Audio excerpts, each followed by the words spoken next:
gratidão. Olha como é que o texto começa: amo ao Senhor.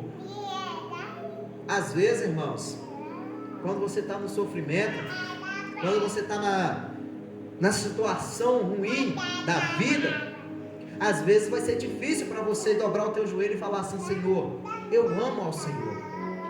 Às vezes, né, algumas pessoas, quando estão numa situação caótica, de calamidade, né, às vezes quando a gente vê, igual tem acontecido nos últimos tempos aí, muitas coisas ruins acontecendo aí, no meio geográfico, por exemplo, chuvas, tempestade, e muitas das vezes a pessoa perde tudo, outras pessoas perdendo familiares em acidentes, em várias circunstâncias, várias situações que pode nos submeter a levarmos ao sofrimento. Aí, irmãos, a gente precisa ter a maturidade, né? Porque o salmista, ele vai estar aqui refletindo, e ele vai dizer: amo ao Senhor, porque Ele ouviu a minha voz. Olha só, irmãos, muitas das vezes, né, a gente quer expressar o nosso amor a Deus, quando Ele entrega a chave da vitória, quando Ele entrega a bênção na nossa mão, aí a gente abre a boca e diz: não, eu amo ao Senhor. Mas agora você dizer quando você ama a Deus apenas por Deus ter te ouvido. Aleluia, glória a Deus. Olha só a diferença, irmãos. Esse escritor aqui que escreveu esse salmo, ele não esperou ele receber a bênção dele para poder expressar um sentimento de agradecimento a Deus, não. Ele simplesmente agradece a Deus por Deus estar lhe ouvindo. Louvado seja o nome santo do Senhor. Isso, irmãos, nos ensina muito, né? Isso nos ensina muito. Louvado seja o nome santo do Senhor. Aí se apodera dessa pessoa um sentimento de gratidão e devoção a Deus, aonde que ele vai dizer assim: porque Ele inclinou seus ouvidos para mim, e portanto invocá-lo-ei enquanto eu viver. Agora, irmãos, a pessoa que estava no sofrimento, a pessoa que estava triste, que estava amargurado, já se torna um pregador, já se torna um evangelista, já se torna uma missionária, já se torna alguém que está sendo útil para a obra de Deus, aleluia, para o reino do Senhor. Porque o próprio Cristo, ele vai chegar em certa feita para os seus discípulos, e ele vai dizer: olha, grande é a seara, mas poucos são os ceifeiros. Agora, irmãos, eu vejo aqui um homem que estava sofrendo, amargurado, mas agora se torna um adorador, e se torna, aleluia, um que vai invocar o nome santo do Senhor. Se torna alguém que vai adorar ao Senhor, se torna alguém que vai falar de Jesus para o teu vizinho, se torna alguém que vai dar um testemunho, que aquele que olhar para você vai falar assim: nossa, a vida desse homem é diferente, a vida dessa mulher tem algo de diferente, porque eu vejo que as atitudes dela ou as atitudes dele é diferente, e isso me chama a atenção. Ou seja, a gente vê alguém agora, irmãos, que estava numa situação difícil e agora está contando a bênção. Aí, irmãos, sabe o que me faz lembrar? Me faz lembrar de Jesus. Glória a Deus, quando ele está Jesus. diante de uma multidão, e aí Jesus, ele faz um convite, dizendo assim: olha, vinde a mim, todos que estáis cansados e oprimidos. Olha só, irmãos, que coisa interessante. Jesus não chama os milionários, não chama aqueles que estão super saudáveis, não. Jesus chama aqueles que estão abatidos, oprimidos, sofrendo. Por quê? Ele mesmo diz que ele veio para poder estar trazendo a cura daquele que está enfermo, tanto físico como espiritual. Jesus, ele veio para trazer salvação, aleluia, para aquele que se encontra perdido, como o diácono Maico pregou aqui sábado passado, a respeito da vida de Eliseu. Louvado seja o nome santo do Senhor. E Jesus, irmãos, ele veio para aquele que se encontra oprimido, para poder dar alegria, para poder entrar na vida daquele que está na depressão e dizer: é hoje que você vai, aleluia, ter a tua história mudada. Jesus, ele veio para aqueles que muitas das vezes está com o casamento quase acabando, e Jesus entra com a solução, e Jesus entra com a providência, e a família se torna forte e começa a adorar e a servir ao Senhor. Jesus, ele veio para aqueles que estão à beira do poço, que está tentando há muito e muito tempo. Louvado seja o nome santo do Senhor, e não está conseguindo, como aquele paralítico que a gente vai ver que ele estava há 38 anos à beira daquele poço ali e nunca conseguia receber a tua bênção, mas Jesus chegou e mudou o cenário. Louvado seja o nome santo do Senhor.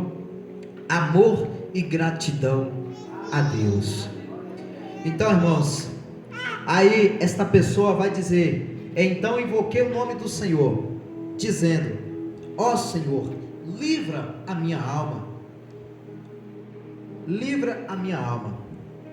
Nós estamos vivendo uma época, irmãos, aonde que as pessoas têm preocupado muito com o físico, estão preocupados muito com o financeiro, estão preocupados muitos com o aconchego, aqui da terra, mas é a alma.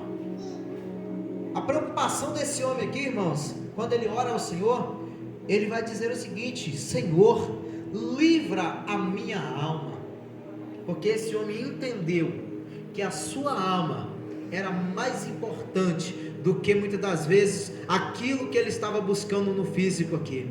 Ele entendeu que ele precisava de receber um livramento para a sua alma. Ele percebeu e entendeu que a sua alma, ela tinha, aleluia, um valor inestimável, e que ele precisava de cuidar da tua alma, da tua vida espiritual. Louvado seja o nome santo do Senhor. Sabe por quê? Porque, irmãos, o nosso corpo físico e tudo isso aqui é passageiro. Então nós estamos vivendo uma época que as pessoas se preocupam muito com a aparência, se preocupa muito em mostrar para a sociedade, para a mídia, a aparência, e muitas das vezes o seu interior está todo defraudado, o seu interior muitas das vezes está todo manchado por tantas coisas ruins. E aí, irmãos, olha o que a palavra do Senhor nos diz: que o Senhor, ele olha o nosso interior.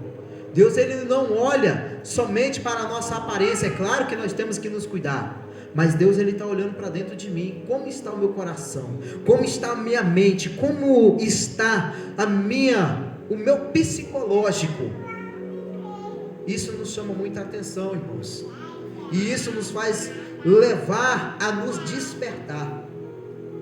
E aí, para resumir aqui, irmãos, diz assim a palavra do Senhor, que aquele homem, ele orou ao Senhor, e aí ele vai começar a engrandecer o nome santo do Senhor, e no versículo de número 12, ele vai dizer uma palavra, uma frase muito importante, uma frase que me chama muita atenção: que darei eu ao Senhor por todos os benefícios que me tem feito? Se você fazer essa pergunta para você, o que você poderia oferecer a Deus por você ter chegado até aqui? O que você pode oferecer a Deus por você estar aqui nesta noite com vida, enquanto muitos nesse dia já partiram para a eternidade, e muitas das vezes sem Jesus? O que você pode oferecer para Deus nesta noite? O que você pode dar ao Senhor nesta noite, por você estar aqui na casa do Senhor, adorando ao Senhor, enquanto muitos estão às vezes lá no hospital, com um parente, com um amigo enfermo, entre a vida e a morte?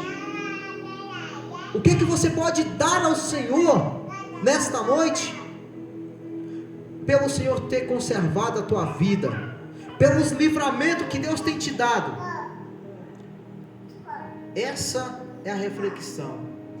Que darei eu ao Senhor por todos os benefícios que tem me feito? Irmãos, essa foi a indagação que aquele homem ele fez para ele mesmo. Ele fez essa pergunta para ele mesmo. Você sabe por quê, irmã? Porque ele reconheceu que Deus estava livrando ele de muitos laços. Ele reconheceu que se não fosse Deus na vida dele, ele não tinha chegado onde ele chegou, irmã Teresa. Ele reconheceu que se não fosse Deus na vida dele, ele não tinha conquistado as batalhas, as vitórias das lutas que ele tinha vencido. Porque a gente vai entender dentro desse texto, um homem que passou pela provação, pela angústia, e agora depois dele vencer, ele vai sentar e ele vai escrever: olha, eu amo ao Senhor. Olha que coisa maravilhosa, eu amo ao Senhor. Mas por que eu amo o Senhor? Porque Ele me livrou, né, da morte, Ele me livrou dos embaraços. E aí, ele vai escrevendo, ele vai vendo tudo que Deus tem feito na vida dele. E no verso 12, ele fala: o que eu posso oferecer a Deus? Deus, ele é dono do ouro e da prata, né? Nós não somos donos de nada aqui nessa terra. Nada que a gente hoje está, né? Nós não somos donos de nada. Mas Deus, ele nos dá uma oportunidade para a gente administrar, né? E aí, esse homem, ele fala assim: o que eu posso oferecer a Deus? Aí, continuando o texto, irmãos, ele vai dizer o seguinte, né? Olha a resposta que ele alcançou para a própria pergunta que ele fez para si mesmo: tomarei o cálice da salvação. Eita glória!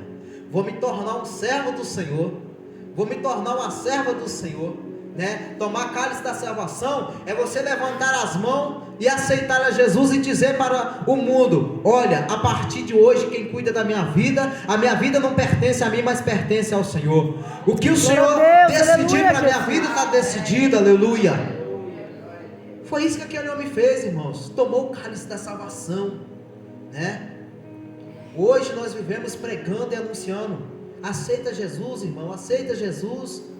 A gente prega a palavra de Deus, né? Porque essa é a missão da igreja, anunciar o evangelho da salvação.